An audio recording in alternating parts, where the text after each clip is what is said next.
Dans cette vidéo, je vais vous parler de 5 plugins qui sont tout le temps sur ma chaîne master, que ce soit pour du sound design, du mixage ou du mastering. Je ne pourrai plus m'en passer. C'est parti. Ok, premier plugin, DIN1 de Lipui Audio. C'est un compresseur multiband qui s'utilise plutôt en parallèle. C'est l'utilisation première. On peut aussi s'en servir non en parallèle de manière normale, mais perso, je m'en sers tout le temps en parallèle. Ne serait-ce qu'avec le défaut setting comme là, vous allez voir qu'on a des résultats tout de suite. C'est le genre de tools avec lequel vous avez vraiment de la peine à merder et à faire quelque chose qui sonne moins bien qu'avant qu'on passe dedans en fait, quoi.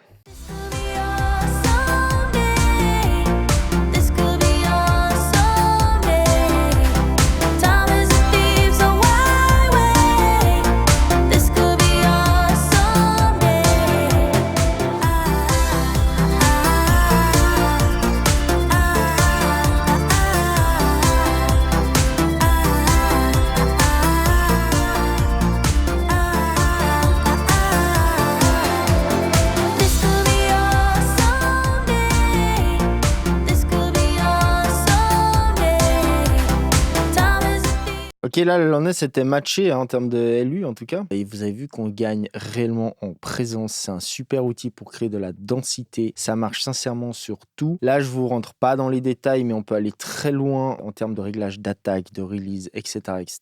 Vous avez vu que rien qu'avec le défaut setting, ça fonctionne. Ça ramène de la densité. Donc voilà, DIN1 de Lipui. Premier plugin que j'ai toujours sur mon master. Et restez bien jusqu'à la fin parce que je vais vous montrer un petit bonus. Un 6e plugin, entre guillemets, plutôt un groupe de plugins qui sont tout le temps sur mon master. Alors je tiens juste à préciser l'ordre là dans lequel je vous les montre, c'est pas du tout forcément l'ordre dans lequel je les utilise, hein, mais un deuxième plugin que j'ai toujours sur mon master, c'est le bon vieux Pro MB de FabFilters. Alors sur le master, j'utilise généralement en linear phase pour pas avoir trop de coloration due au crossover. Des fois, il m'arrive de l'utiliser dans d'autres modes aussi. Je me fie plutôt à comment ça sonne. Et là, pareil, pour faire de la compression multiband, par exemple, typiquement compresser un peu les basses, je vais vraiment me servir de Pro MB avant tout autre plugin.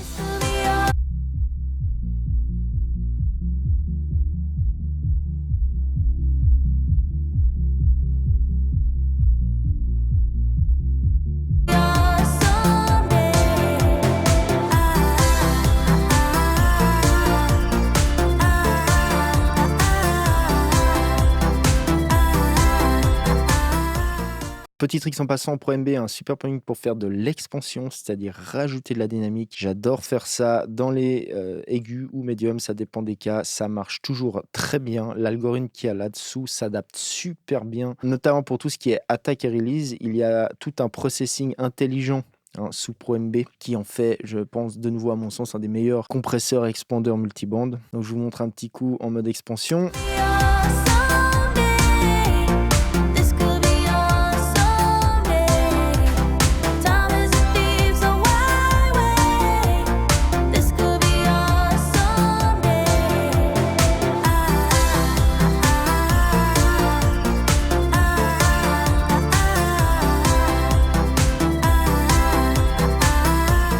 Tout de suite, on arrive à ramener la snare et compagnie devant. Donc, quand on a besoin de rajouter du punch, du transient, c'est un super outil. Alors là, je vais vous faire un bonus parce que je vais vous parler d'un plugin, mais à l'aide de 3 plugins. Donc concrètement, là, je vous parle de 3 plugins en même temps, mais qui pour moi ont une seule utilité. C'est gérer la stéréo en retour de chaîne analogue, si j'utilise de l'analogue. Et ces 3 plugins sont Ozone Imager 10, Stage 1 version 1 et Stage 1 version 2. Ces 3 plugins-là me servent à gérer ma stéréo. Typiquement avec Ozone, j'aime bien aller resserrer les subs, bien que maintenant on puisse aussi le faire avec la Stage 1 version 2. Pour ce qui est élargir, si j'utilise un élargisseur stéréo, je vais élargir plutôt avec Stage 1, avec une des deux versions. Donc soit la version 1 qui est du wideband, c'est-à-dire qu'on va élargir tout le signal d'un coup, soit la version 2 où on peut le faire en multiband et bénéficier de plusieurs choses, dont le phase recovery, par exemple, par bande, etc. Donc voilà, ça c'est mes 3 tools manipulation de stéréo en plugin en retour d'analogue, parce que je manipule aussi la stéréo de différentes manières. J'aime bien manipuler la stéréo aussi en analogue. C'est un côté plus vivant et plus organique. Ça, c'est des sujets pour d'autres vidéos. Je ne veux pas m'étendre là-dessus. Mais voilà mes 3 plugins qui en comptent comme un dans cette vidéo pour tout ce qui est élargissement de stéréo qui vivent tout le temps sur mon master. Si vous voulez que je police votre musique, que ce soit en mixage, en mastering, vous pouvez m'écrire via mon site web. Je vous mets les infos ici. Vous avez aussi toutes les infos dans la description.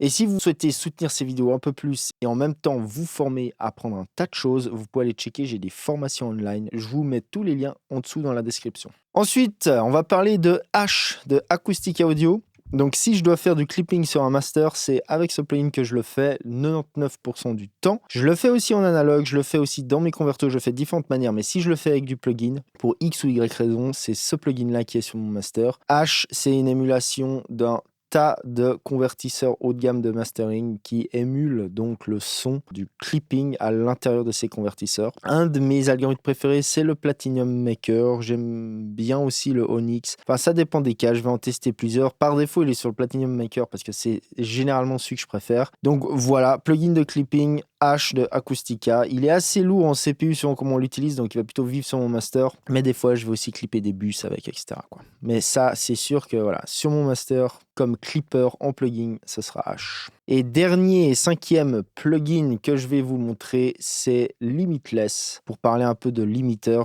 comme vous voyez ici, par exemple, dans ma template, j'en ai plusieurs. Hein. J'ai Pro L2, le Elevate, j'ai le Invisible Limiter, enfin j'en ai plein d'autres. J'ai tous les limiteurs du marché pour ainsi dire. Et suivant les cas, je vais switcher entre l'un et l'autre, ça dépend. Mais je dois dire que Limitless, je l'utiliserai 99% du temps, pas forcément pour faire du limiting en tant que soi, mais rien que parce que ça vous donne une dernière possibilité de shape un peu ce qui est fréquentiel. C'est une dernière forme d'EQ où on peut le faire dans le limiteur, c'est-à-dire en ne changeant pas la valeur peak. Donc c'est super pratique en mastering. Et aussi pour le fait, parce que c'est quand même un des meilleurs limiteurs, le plus customisable, qui est loin d'être simple à utiliser, mais si on sait ce qu'on fait avec, on peut vraiment en fait trouver à chaque fois les réglages les plus fins et les meilleurs pour chaque master, pour avoir un minimum de distorsion, etc. Pas forcément pour être le plus loud possible, mais en tout cas pour avoir le meilleur son possible. Et aussi, on peut l'utiliser de manière à vraiment gluer les choses. Autre que pour faire du simple limiting, juste l'effet glue qu'il apporte, c'est un limiteur que j'adore pour ça. Il a aussi une partie clipping qui est super aussi, dont je me sers de temps en temps. Donc pour toutes ces raisons, Limitless est souvent le premier limiteur que je vais essayer. Et si j'arrive pas à ce que je veux avec celui-là, je vais aller voir d'autres. Mais en tout cas, il est tout le temps sur mon master. Et très souvent, il est dans le combo gagnant de ceux qui sortent le meilleur son, quoi. Ok, et maintenant je vais vous montrer le bonus, une chaîne de plugins qui me servent à faire du metering. Le premier, c'est AB Metric de ADPTR qui me sert à faire du referencing dans lequel on peut loader des tracks. En même temps, il y a toute une solution de metering complète qui peut être utile. Le deuxième, évidemment, c'est Tonal Balance Control, un plugin toujours super utile. Et j'utilise le M-Analyzer de Melda. Et pour finir, un metteur simple qui me sert rarement, mais qui me sert quand même si je veux voir une valeur RMS, une valeur DR, ou etc.